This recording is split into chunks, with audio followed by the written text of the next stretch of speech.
Hey guys, welcome back.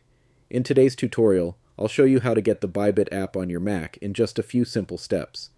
Start by opening Safari, either from your dock or by using Spotlight Search. Press Command plus space, type Safari, and hit Enter. Once Safari is open, go to bybit.com.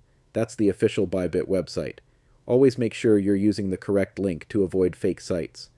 Next, click File in the menu bar at the top of your screen and choose Add to Dock.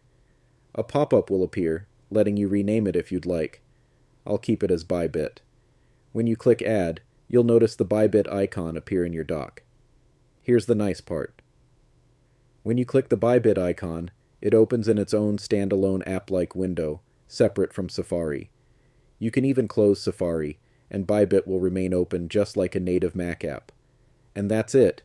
You've now installed the Bybit trading app on your Mac as a standalone web app. If this video helped you, make sure to give it a thumbs up and subscribe for more tutorials. Thanks for watching.